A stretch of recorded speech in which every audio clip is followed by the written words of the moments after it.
अगर मैं आपसे लग्जरी कार ब्रांड का नाम पूछूं, तो 90% चांस है कि आप मर्सिडीज बेंज का नाम जरूर लेंगे, क्योंकि मर्सिडीज बेंज दुनिया के सबसे पुराने, सबसे फेमस कार ब्रांड्स में से एक है। कंपनी ऑटोमोटिव इंडस्ट्रीज में लग्जरी व्हीकल्स के मेन डिस्ट्रीब्यूटर में से एक है। तो आज की वीडियो में मर्सिडीज बेंज के इतिहास को समझने की कोशिश करेंगे।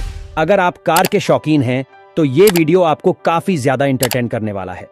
तो मर्सिडीज बेंज का इतिहास 1844 से शुरू होता है, जब जर्मनी के एक गरीब फैमिली में कार्ल बेंज का जन्म होता है। इनके पिता लोकोमोटिव ड्राइवर थे, जो मुश्किल से अपने परिवार का भरण पोषण कर पाते थे। कार्ल 2 साल के हुए तो इनके पिता का निधन हो गया, और मुझे बताने की जरूरत नहीं है कि कार्ल बेंज का जीवन कितना मुश्किल रहा होगा। पिता के निधन हो जाने के बाद घर में और मुश्किलें बढ़ने लगी। किसी दिन खाली पेट ही सोना पड़ता था। लेकिन इसके बावजूद कार्ल के मां ने निर्णय लिया कि बेटे को अच्छा शिक्षा मिले। कार्ल बचपन से ही पढ़ने में तेज थे। जब कार्ल 15 साल के हुए तो कर्लसरू यूनिवर्सिटी में मैकेनिकल इंजीनियरिंग के लिए एंट्रेंस टेस्ट पास कर लिया और वहां पढ़ने चले गए, जहां उन्हें एक ऐसे टीचर से मुलाकात हुई जिन्होंने कार्ल के जीवन को बदल दिया। स्टडी के साथ साथ कार्ल अपने इंटरेस्ट को सबके सामने लाना चाहते थे, जिसके लिए काफी समय से हॉर्सलेस कैरेज बनाने में लगे थे, लेकिन सफल नहीं हो पा रहे थे। इनके काम को देखकर लोग हंसते थे, वहीं कुछ लोगों ने सराहना भी किया, लेकिन कार्ल का मानना था कि इसे प्रूव करने के लिए समय चाहिए। ग्रेजुएशन कंप्लीट करने के बाद 1871 में 27 साल के उम्र में अपना खुद का इंटरप्राइजेज स्टार्ट किया और अगस्त रिटर नाम के एक मैकेनिक के साथ साझेदारी कर ली। इसके बाद आयरन फाउंडरी और मैकेनिकल वर्कशॉप में काम करना शुरू किया और सेल्फ प्रोपेल्ड कैरेज का निर्माण में लग गए। कार्ल को अगस्त रिटर पर बिल्कुल भी भरोसा नहीं था और इतना कैपेसिटी भी नहीं था कि रिटर को बिजनेस से बाहर कर दे।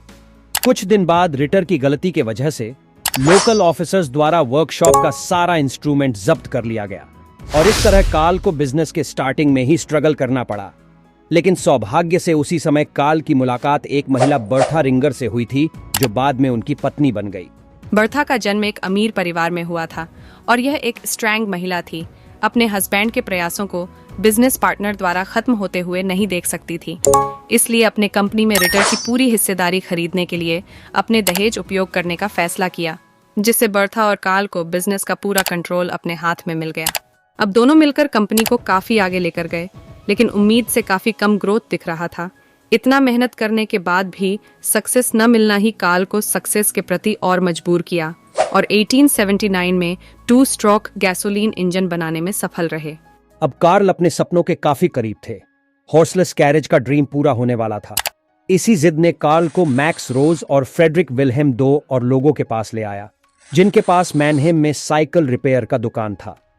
इनसे मिलने के बाद इंडस्ट्रियल मशीन्स का मैन्युफैक्चरिंग करने के लिए बेंज एंड सी की स्थापना हुई। कार्ल की यह दूसरी बिजनेस काफी सफल रहा। इस बिजनेस को और बढ़ाने के लिए अपने गैस इंजन का यूज करके ऑटोमोबाइल बनाने के ड्रीम को कार्ल ने अपने पार्टनर के साथ शेयर किया और इस काम में लग गए। साल 1885 में बेंज पेटेंट मोटर वैगन दुनिया का पहला ऑटोमोबाइल बनाया, जो 2 सीटर 3 व्हीलर थी और इसे गैसोलीन 4 स्ट्रोक मोटर द्वारा पावर्ड था।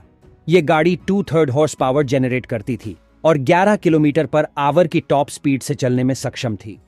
कार्ल ने गाड़ी तो बनाया, लेकिन इनके पार्टनर कार्ल से खुश नहीं थे, क्योंकि गाड़ी लंबा रास्ता नहीं चल पा रही थी। थोड़ा दूर चलती, फिर इसके इंजन में कोई प्रॉब्लम आ जाता। जब इस गाड़ी को लोगों के सामने ले जाया गया तो टेस्टिंग के दौरान दीवार से टकरा गई, इसलिए लोग हंसते थे और इस मोटर वैगन पर किसी का भी भरोसा नहीं था। लेकिन बर्था अपने पति के काम को प्रूव करने के लिए कार्ल से बिना पूछे 104 किलोमीटर की यात्रा करके अपने मां से मिलने चली गई। इस बीच दिक्कत तो बहुत आई, लेकिन बर्था की इस जिद ने उसे दुनिया की फर्स्ट ड्राइवर बना दिया। इसके बाद 1888 में कार्ल ने पब्लिक के लिए कार बनाने का डिसीजन लिया। उससे पहले अपने द्वारा बनाए गाड़ियों का टेस्ट करने के लिए गवर्नमेंट से ड्राइविंग लाइसेंस के लिए रिक्वेस्ट किया और कार्ल बेंज दुनिया के पहले लाइसेंसी ड्राइवर बने। साल 1993 में कार्ल ने 3 हॉर्स पावर इंजन के साथ 4 व्हीलर 2 सीटर विक्टोरिया ऑटोमोबाइल बनाया, जो 18 किलोमीटर पर आवर की टॉप स्पीड से चल सकती थी। इसके बाद 1894 में कार्ल ने वेलो नाम से गाड़ी बनाया, जो 19 किलोमीटर पर आवर की स्पीड से चल सकती थी। 1894 में वेलो ने दुनिया की पहली ऑटोमोबाइल रेस पेरिस से रूएन में भाग लिया, जहां Emil Roger 12.7 kilometre per hour की एवरेज स्पीड से 10 घंटे में 126 किलोमीटर की दूरी तय करने के बाद 14वें स्थान पर रहे। 19वीं सदी के अंतिम वर्षों के दौरान 1899 में 572 यूनिट्स के प्रोडक्शन के साथ बेंज दुनिया की सबसे बड़ी ऑटोमोबाइल कंपनी बन गई थी।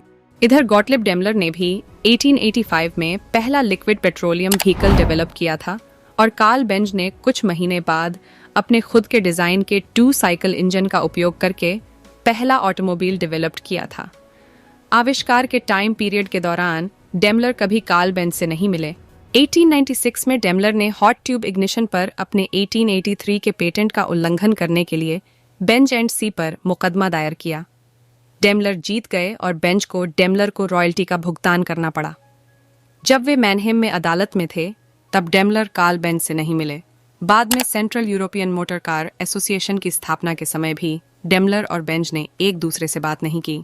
1897 में एमिल जेलिनेक ने गोटलिब डेमलर से एक कार खरीदी और कार के परफॉर्मेंस से काफी खुश हुए और कहा कि आने वाले समय में आपसे बहुत सारी गाड़ियां खरीदूंगा। डेमलर से गाड़ी खरीदकर एमिल कार रेसिंग में पार्टिसिपेट करते थे और गाड़ी की परफॉर्मेंस से हमेशा जीत जाते थे, जिससे डेमलर की सेल्स भी बढ़ जाती थी। अब एमिल सबको चौंकाना चाहते थे, इसलिए उन्होंने मेबैक, जो डेमलर के गाड़ियों के डिजाइनर थे, उनसे कहा कि मेरे लिए हाई परफॉर्मेंस रेसिंग कार बनाओ। और मेबैक ने 35 हॉर्स पावर वाला स्पोर्ट कार बनाया, जिसके दम पर एमिल फिर से एक कार रेस जीत गए। इस रेस ने डेमलर की गाड़ियों को पूरी तरह से मर्सिडीज में बदल दिया और डेमलर अब मर्सिडीज के नाम से फेमस होने लगी। दरअसल एमिल जेलिनेक के बेटी का नाम मर्सिडीज था, इसलिए वे अपना सारा बिजनेस मर्सिडीज के नाम से करते थे। 1901 में कार ने ऑटोमोबाइल जगत को चकित कर दिया। जेलिनेक ने फिर से रेस जीती। जेलिनेक अपने विरोधियों को आसानी से हराया और 60 किलोमीटर पर आवर तक पहुंच गए।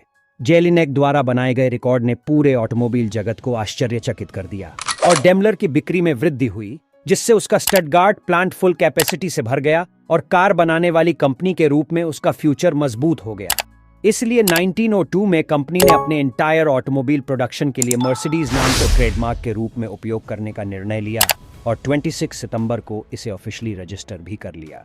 1914 से 1918 तक फर्स्ट वर्ल्ड वॉर के दौरान ऑटोमोबाइल कंपनियों पर काफी ज्यादा इम्पैक्ट देखने को मिला। टैक्स, इन्फ्लेशन और रॉ मटेरियल में शॉर्टेज ने प्रोडक्शन को एकदम से डाउन कर दिया। मतलब ऑटोमोबाइल इंडस्ट्री एकदम से खत्म होने के कगार पर आ गई थी और ऐसा ही हालात कार्ल बेंज के कंपनी के साथ भी हो चुका था। इसलिए वर्ल्ड वॉर खत्म होते ही 1919 में कार्ल ने डेमलर के साथ मिलकर काम आगे बढ़ाने का सोचा, लेकिन डेमलर ने मना कर दिया। अब लगभग 5 साल बाद डेमलर को एहसास हुआ कि हम दोनों साथ काम करके आगे बढ़ सकते हैं।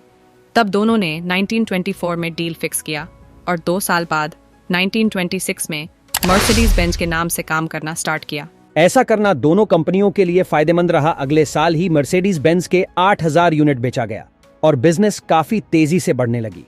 साथ ही इसी साल मर्सिडीज बेंज ने डीजल से चलने वाली ट्रक लॉन्च की।